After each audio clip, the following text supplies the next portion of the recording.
कहानी भगवान के भोले भाले भक्त की। प्रभु जानते थे कि यह मेरा निर्मल भक्त है, छल कपट नहीं जानता, अब तो प्रकट होना ही पड़ेगा। भक्त धन्ना जी का जन्म मुंबई के पास धुआन गांव में एक जाट घराने में हुआ। आपके माता पिता कृषि और पशुपालन करके अपना जीवन यापन करते थे। वह बहुत निर्धन थे। जैसे ही धन्ना बड़ा हुआ उसे भी पशु चराने के काम में लगा दिया। वह प्रतिदिन पशु चराने जाया करता। गांव के बाहर ही कच्चे तालाब के किनारे एक ठाकुर द्वार था, जिसमें बहुत सारी ठाकुरों की मूर्तियां रखी हुई थी। लोग प्रतिदिन वहां आकर माथा टेकते व भेंटा अर्पण करते। धन्ना पंडित को ठाकुरों की पूजा करते, स्नान करवाते व घंटियां खड़काते रोज देखता। अल्पबुद्धि का होने के कारण वह समझ न पाता। एक दिन उसके मन में आया कि देखते हैं कि क्या है। उसने एक दिन पंडित से पूछ ही लिया कि आप मूर्तियों के आगे बैठकर आप क्या करते हो। पंडित ने कहा, ठाकुर की सेवा करते हैं, जिनसे कि मनोकामनाएं पूर्ण होती हैं। धन्ने ने कहा, ये ठाकुर मुझे भी दे दो। उससे छुटकारा पाने के लिए पंडित ने कपड़े में पत्थर लपेट कर दे दिया।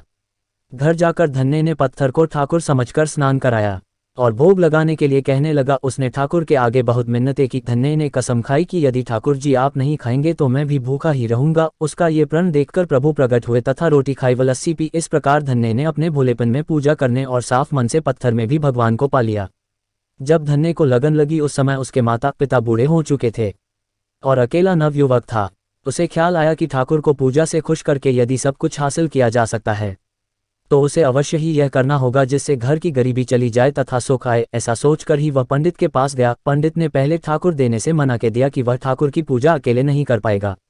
दूसरा तो मन पर हो, तीसरा ठाकुर जी मंदिर के बिना कहीं नहीं रहते और न ही प्रसन्न होते, इसलिए तुम जिद मत करो और खेतों की संभाल करो। ब्राह्मण का धर्म है पूजा पाठ करना, जाट का कार्य है अनाज पैदा करना। परंतु धन्ना टस से मज न हुआ। अपनी पिटाई के डर से पंडित ने जो सालिग्राम मंदिर में फालतू पड़ा था उठाकर धन्ने को दे दिया और पूजा पाठ की विधि भी बता दी। पूरी रात धन्ने को नींद न आई। वह पूरी रात सोचता रहा कि ठाकुर को कैसे प्रसन्न करेगा और उनसे क्या मांगेगा। सुबह उठकर अपने नहाने के बाद ठाकुर को स्नान कराया। भक्ति भाव से बैठकर लस्सी रिक्की व रोटी पकाए। उसने प्रार्थना की, हे प्रभु भोग लगाओ, मुझ गरीब के पास रोटी लस्सी और मक्खन ही है और कुछ नहीं। जब और चीजें दोगे तब आपके आगे रख दूंगा। वह बैठा ठाकुर जी को देखता रहा। अब पत्थर भोजन कैसे करे। पंडित तो भोग का बहाना लगाकर सारी सामग्री घर ले जाता था, पर भले बालक को इस बात का कहाँ ज्ञान था। वह व्याकुल होकर कहने लगा कि क्या आप जाट का प्रसाद नहीं खाते। दादा तो इतनी देर नहीं लगाते थे। यदि आज आपने प्रसाद ना खाया तो मैं मर जाऊंगा, लेकिन आपके बगैर नहीं खाऊंगा। प्रभु जानते थे कि यह मेरा निर्मल भक्त है, छल कपट नहीं जानता, अब तो प्रकट होना ही पड़ेगा। 1 घंटा और बीतने के बाद धन्ना क्या देखता है कि श्री कृष्ण रूप भगवान जी रोटी मक्खन के साथ खा रहे हैं और लस्सी पी रहे हैं। भोजन खाकर प्रभु बोले, धन्ने जो इच्छा है मांग लो, मैं तुम पर प्रसन्न हूँ।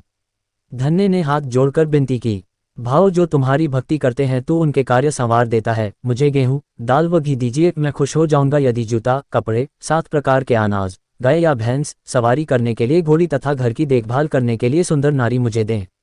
धन्ने के यह वचन सुनकर प्रभु हंस पड़े और बोले, ये सब वस्तुएं तुम्हें मिल जाएंगी। प्रभु बोले, अन्य कुछ। प्रभु मैं जब भी आपको याद करूं आप दर्शन दीजिए, यदि कोई जरूरत हुई तो बताऊंगा।